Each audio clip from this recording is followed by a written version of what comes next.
Estamos ahora con Roberto Abusada. Roberto, buenas noches. ¿Qué tal? Buenas noches, Jaime. ¿Cómo está?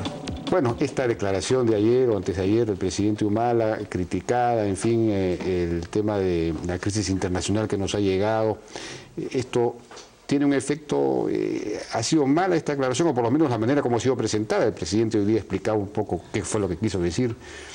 ¿Cómo ves el asunto? Sí, yo creo que ha sido, las declaraciones de hoy día tratan de poner paños fríos, algo que me parece que no fue oportuno, pero yo creo que detrás de esas declaraciones del presidente ayer o antes de ayer hay un problema fiscal que realmente está pensando en crisis de la caja fiscal, en el sentido de que el año pasado hemos tenido un superávit de 2.2% del PBI, este año vamos a estar muy cerca a 0, 0.3, 0.5, esos son miles de millones de dólares, ¿no?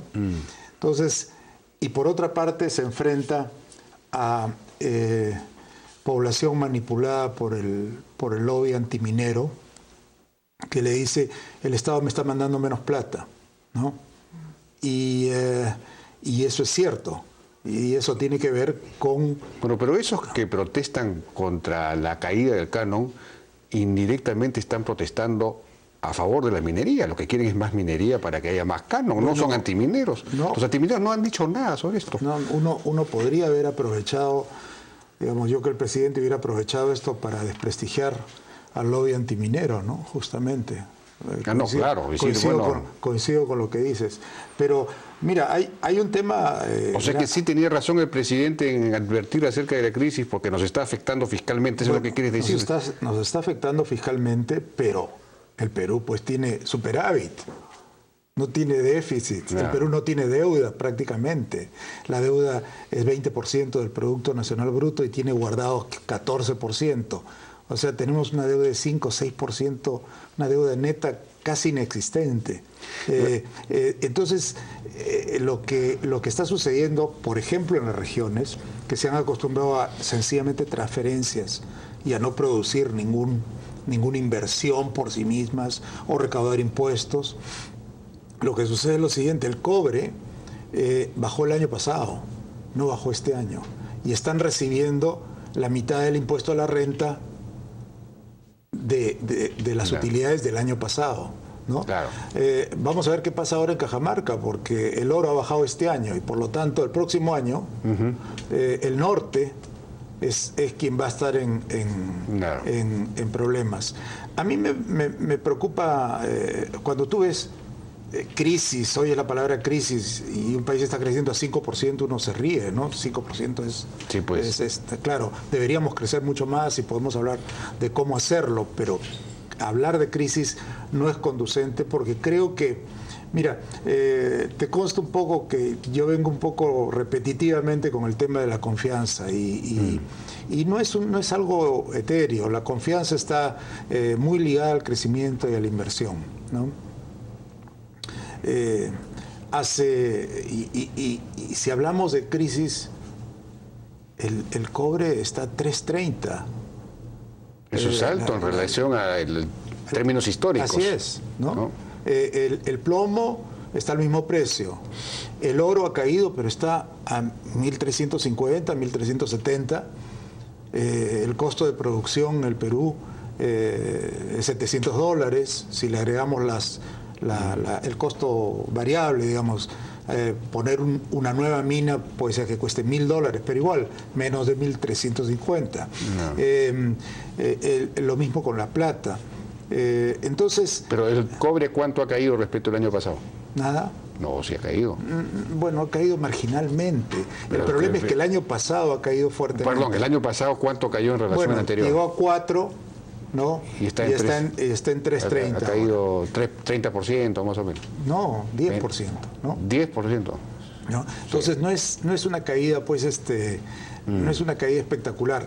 Lo que sucede es que mientras avanzan los proyectos, claro, a veces las leyes son más bajas, los costos de producción pueden haber subido, entonces las utilidades se resienten. Y si bajan las utilidades, bajan los impuestos y claro, baja el canon. Ahora... Pero el cobre ya está estabilizado, no va a seguir bajando probablemente. Bueno, eso es especular, ¿no? Pero hay indicios de que somos muy competitivos en cobre todavía. Hay problemas en Mongolia, una gran mina. Chile tiene el triple del costo en energía que el Perú. Le falta agua, tiene que desalinizar y bombear. La mano de obra en Chile, en la minería, es más cara que en Estados Unidos.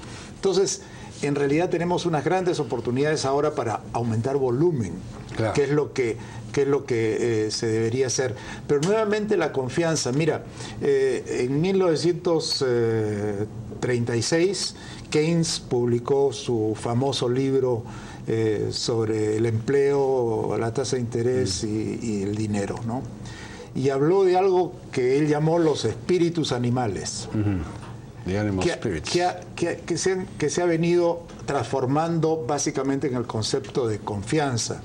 Un premio Nobel del 2001, Akerlof ha hablado de esto, Schiller ha hablado de esto.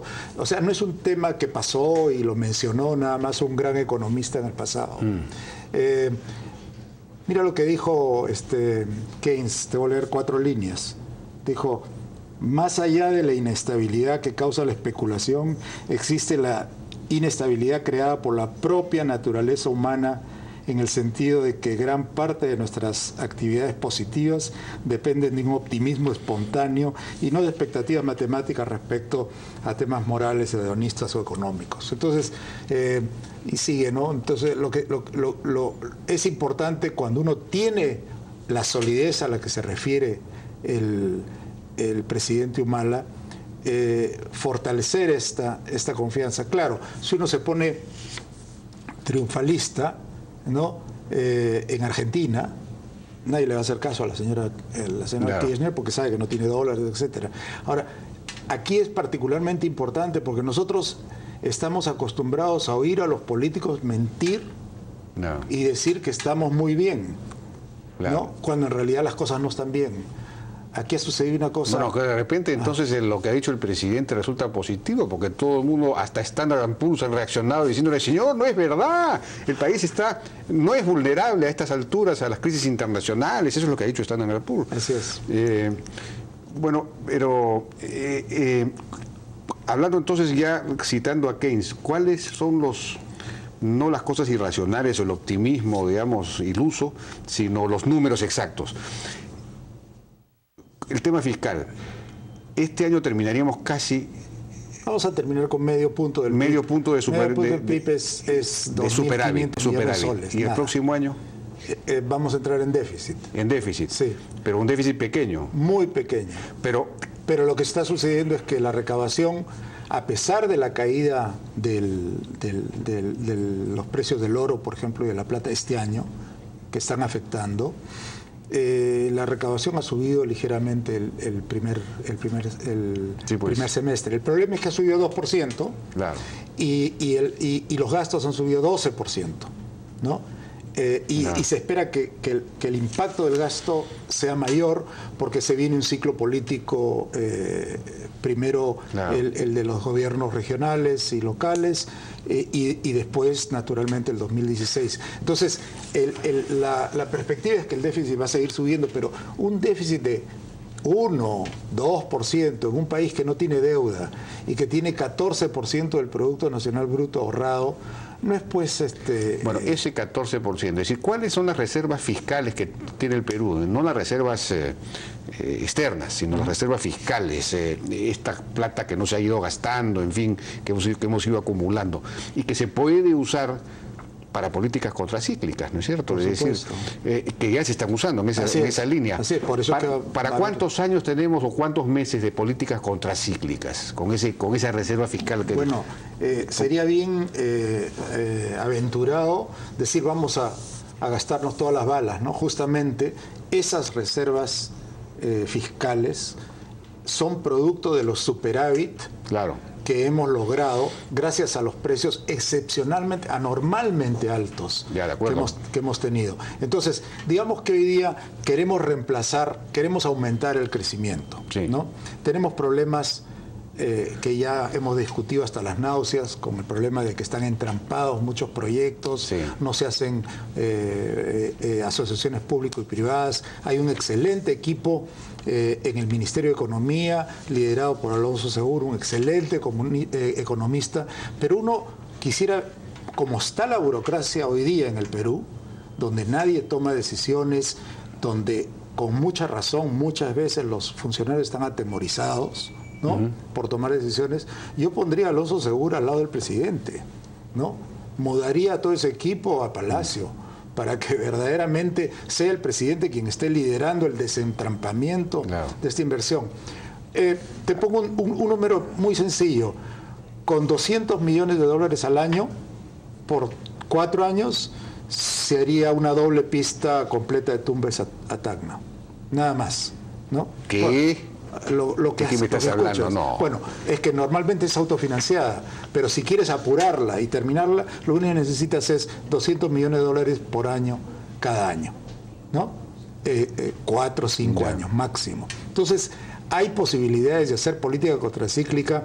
Lo ha mencionado el presidente de un gremio el otro día, de la CONFIEP, sustituyendo un poco menos actividad que se está dando en algunos sectores por más actividad de infraestructura.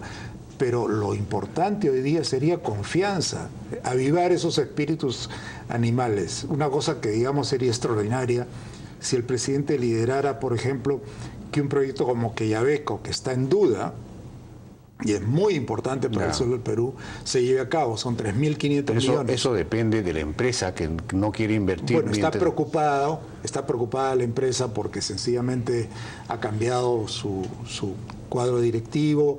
La señora que era presidente antes de esa sección de Anglo American aparentemente prometió muchas cosas que son onerosas ahora, estos precios, etcétera, etcétera. Pero para eso está el Estado, para incentivar a que se hagan esas cosas. Como digo, el Perú es muy competitivo en cobre. Mucho más impacto tendría incluso que se haga Conga, por ejemplo. Yo he sugerido eso en algún otro programa como un ejercicio de política ficción. Sí, pues efectivamente. Bueno, y en cuanto al tema del superávit o déficit comercial, porque tenemos, la novedad ha sido que han bajado las exportaciones, eso es lo que influyó, yo creo, en la confianza, más que los temas políticos, fue los temas propiamente económicos, es decir, los datos económicos. Han bajado las exportaciones desde casi comienzos de año y se ha producido un déficit comercial por primera vez en un cierto tiempo. Han habido problemas técnicos. Por ejemplo, Antamina ha estado parado un tiempo por problemas de mantenimiento. Han habido otros problemas con pesca por una suspensión de la pesca, pero eso se va a revertir el segundo semestre y encima el cuarto trimestre entra en producción una gran mina. Entonces, así es. Entonces yo creo que al final es posible que efectivamente exportemos menos que el año pasado. Vamos a exportar menos que el año pasado, pero va a ser un poco menos, nada como para están entrando nuevas... Y está entrando, y por supuesto en el 2015, 2016 entra Las Bambas, que es un proyecto enorme. Cerro Verde o sea que no hay problema por el lado del déficit comercial, porque, no hay problema porque la otra pregunta es el dólar. El dólar creo que está hoy día en 2.83. Entonces eso ya también empieza a generar una cierta incertidumbre. ¿Hasta dónde va a subir el dólar? ¿Hasta cuándo se va a disparar o no se va a disparar? Hay mucha gente que hace predicciones sobre el dólar. Yo lo único que puedo decir es que tengo alguna manera de explicar por qué este súbito aumento. No el aumento de 2.55 a 2.65, 2.70, sino este último. Lo que sucede es que la gente apostó mucho a la moneda local, al sol, y han estado bastante descalzados las AFPs y los bancos locales, no los extranjeros, ¿no? No son que han empezado a vender activos peruanos. Entonces, lo que ha pasado es que hay alrededor, tengo entendido, de como 1.600 millones de dólares, ¿no? que las AFPs y los bancos, ¿no?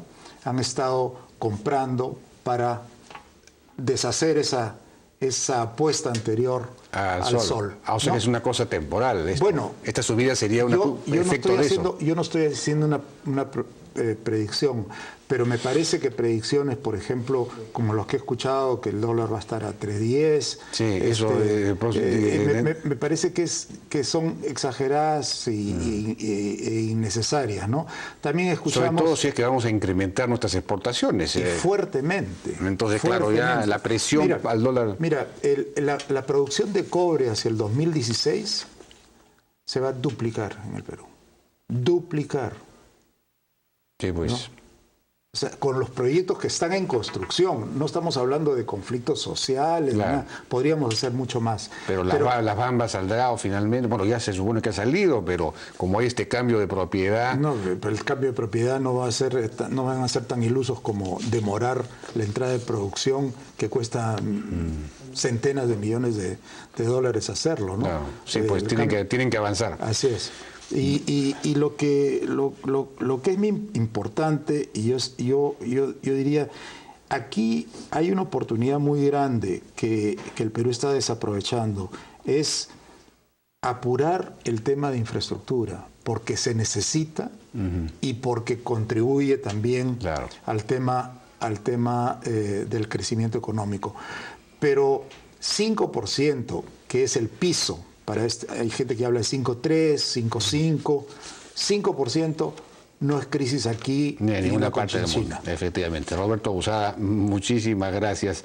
Y antes de pasar a la pausa, señalar que me acaban de comunicar que hay los trámites y permisos que tienen que hacer las empresas petroleras para llevar a cabo trabajos de exploración, tienen que hacer trámites en 9 ministerios.